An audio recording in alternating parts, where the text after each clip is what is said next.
Bonjour à tous, aujourd'hui on va s'intéresser à un rappeur français pas assez connu à mon goût. Je veux bien entendu parler de L'Homme Palme. L'Homme Palme est un rappeur français originaire du sud de Paris. Il commence le rap en même temps que la plupart de ses potes en 2010. Mais c'est seulement en 2011 qu'il sort son premier EP 20 mesures. Cependant, il ne connaîtra qu'un vrai petit succès lors de son featuring avec Nekfeu sur le son À la Trappe le 12 octobre 2011. 200 000, joue ses nuits sur dose et tuiles, c'est Batman, super-héros, des tonneaux vides, du stéréo, des comme au lit, passe par des trucs et trois par habitude. C'est clairement à ce moment-là qu'il impose son propre style de rime et de technique, d'où naît le surnom le mathématicien du rap. Mais nouveau style, on dirait plutôt un gamin. On dirait qu'on m'a pris pour un gamin.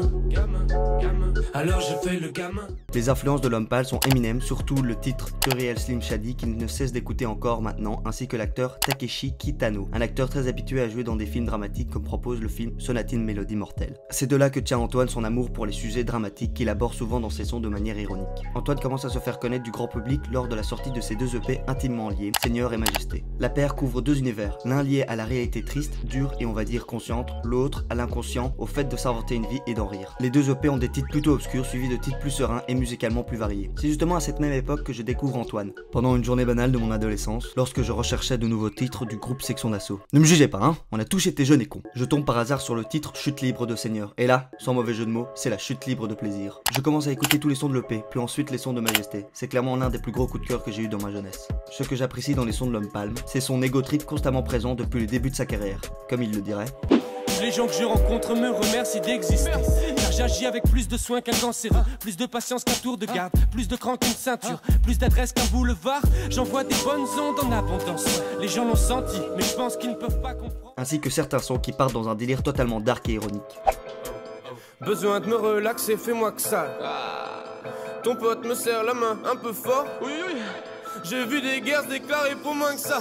Oui, oui. Mais aussi, L'Homme Palme est un rappeur qui aborde des thématiques identifiables pour tous, dans ses différents sons. Des thématiques comme la violence conjugale, la folie de ce monde, l'angoisse, l'amour et surtout lui-même. J'ai surtout un énorme coup de cœur sur son nouvel album, Flip, sorti ce 30 juin, où pour une fois L'Homme Palme nous propose non pas de la diversité dans ses paroles comme il pouvait proposer dans ses EP Majesté ainsi que Seigneur, mais de la diversité dans ses instrus qui peut être lourde dans des titres comme La Pommade, Un billet et Lucie, tantôt plus douce comme dans les titres Ça compte pas, Bécane, Dieu se dise, tout en gardant des textes lourds et une technique incroyable qu'il a cessé d'améliorer depuis le début de sa carrière. De plus, cet album est certifié par ma daronne, donc faites pas les tapettes et allez écouter cette foutue perle sur internet ou carrément en concert. Et oui, j'ai des billets pour son concert.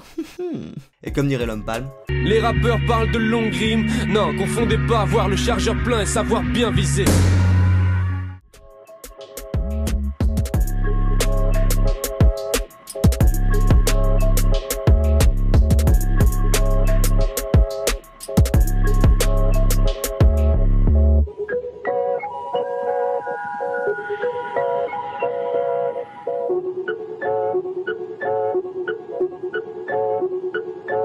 Le génie, hein.